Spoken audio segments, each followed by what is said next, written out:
What's up guys, today I'm bringing you a complete upper body workout. This one is insanely high volume and very much bodybuilding focused. So I hope you give it on a shot and let me know if you want to see more like these. So we're starting off with the Larsen press, but there's no scapular retraction. After doing these for well over a month and a half now, I can honestly say my shoulders feel perfectly fine. And I think that has to do with my calisthenics background. I'm used to heavy weighted dips, heavy weighted push-ups, where the scapula is allowed to move freely. And there's this thing called the scapulohumeral rhythm, which many good trainers are starting to talk about. Not that it's necessary per se, because you can still include some retraction, which is what I do 9 out of 10 times, including on my heavier sets, but you're allowed to protract. You don't have to be totally locked in. So this idea that you have to bench press like a powerlifter is starting to become more and more questionable. So no leg drive makes it harder. Greater stretch in the pecs, more range of motion. It's particularly useful for a guy who has short arms like me, because look at the arm angle. That extra bend makes a big difference, and Larsen pressing has been one of the secrets in improving my performance so much, to the point where I don't even know if I'm going to do a lot of normal benching anymore. This is just so much better, and I'm surprisingly happy at how well these weights are moving. Not only because this is not my usual bench, it's a lot narrower, but the fact that I'm not retracting and there's no arch. Secondly, we do the incline dumbbell press, which I haven't performed in well over 2 years. So I decided to throw in the 90s. Didn't want to go too heavy for it today and rep it out. Full range of motion. As you can see, I'm letting the dumbbells touch my body. Now, I can obviously bring them out further, but I don't like the way that feels on my build. I like that medium to closer grip, and it's already deep enough. Consider the fact that most influencers do 90-degree half press with their arms flat out the side, and you'll start to understand why this form does make sense. So I'm happy with this.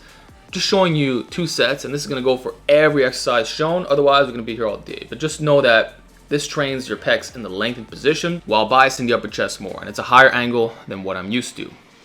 Thirdly, we do the converging incline press. So 3 presses in the session, man. Now, this is a very high angle, so the anterior delts are going to get a lot of workload in, but I'm also converging into the upper chest. So this allows me to get a really nice squeeze in, which I don't really do in my workouts, and consequently, I'm extremely sore today. So first set, I did like 255, last 2, 225. And you know what?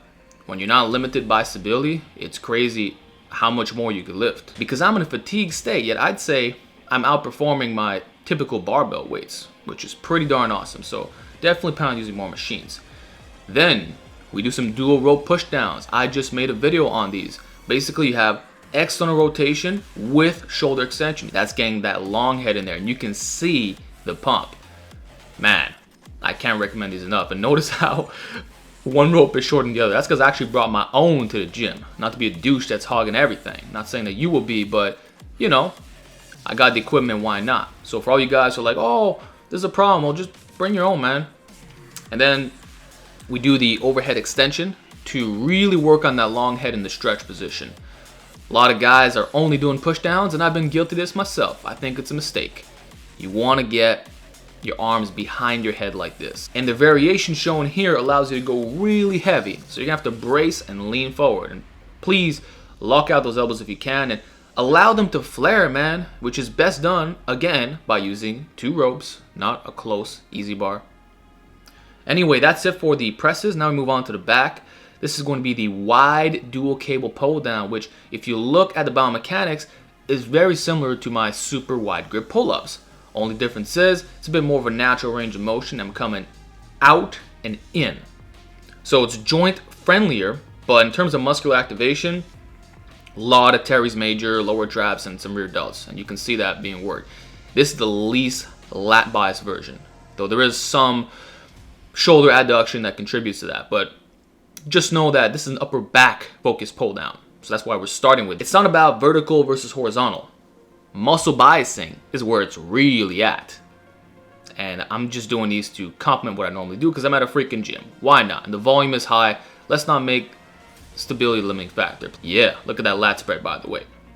Then we do some Arm Machine Pulldowns. I chose the supinated grip so I can get my humerus really close to the body, With the pronated, it would be more flared out, similar to the variation I just showed you. So using the same machine, you can change the emphasis on the musculature. And although the underhand will involve the biceps to a higher degree, the strength curve on this particular setup doesn't really aggravate them that much. Like, I felt nothing in my biceps. It was all lats, and the cramping at the bottom is crazy.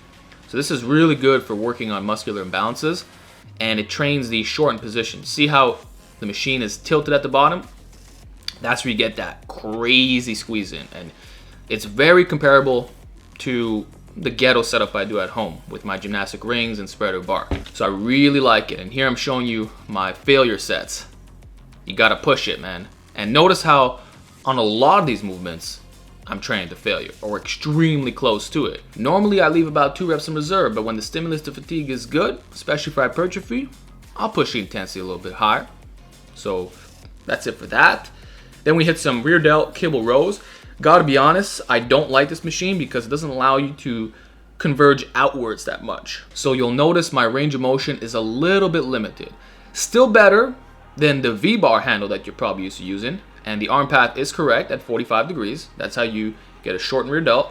But I can wrap around the body much more if I were to use that other machine that I showed you in that workout video with Justin Lee. So if you have something like that, definitely opt for it instead. Because whenever something is built narrow, when you're built wide, you're going to get a suboptimal effect on the back. So that's just a pro tip. But regardless, these were okay. Still felt it a lot, and my upper back was completely demolished after the set. So it doesn't have to be optimal per se when you're doing multiple movements in a session. And with that said, let's move on to isolation work. Here's some machine preacher curls to work on the shortened position of the biceps. The preacher bench is more stable than you just swinging your arms all over the place, and the resistance profile is more even compared to the dumbbell or barbell version, where there's basically no tension at the top. With this, it's the complete opposite. That's where I actually struggle to reach failure. So I'm grinding the squeeze. And what's cool is that you could use a larger range of motion, particularly at the bottom. I'd say locking out your elbows or getting very close to it is probably fine, because you're not at a mechanical disadvantage given the direction of the machine. So yeah, these were tough. You can see how much I'm struggling to contract at the top. My biceps were in immense pain and the pump was unreal. Lastly, we finish off the workout with incline dumbbell curls to work on the lengthened position of the biceps. This is all stuff I don't really do at home because it can be annoying to set up, and I don't have the proper dumbbells. Like, my Olympics are a little bit too long and the angle's too shallow. Here, it's just right. And let me tell you, I was so dead after this part. Could barely bend my arms out of the bottom. Like, your strength will leave you very freaking quickly. So don't think you're going to be curling the 50s after all this volume. Here's the end right here. Notice that I'm always controlling the weight, and I try to not include as much shoulder flexion. You know, at some point you're kind of going to have to as you get closer to failure, but the more you keep it fixed, the stricter it's going to be. And of course, try to lock out your elbows if possible, or get really close to it. This is basically the same as a pelican curl, but you're doing it with weights. So just like I discussed with the Larsen press, it's all about tissue capacity, okay? And there you have it, guys. That's a complete session. Now I want to show you a quick little pump. Look at that side chest getting thick. Then there's the back. I'm making all kinds of gains. I don't think it's ever been this thick and wide before. So I hope you give this workout a shot, and I'll see you in the next one.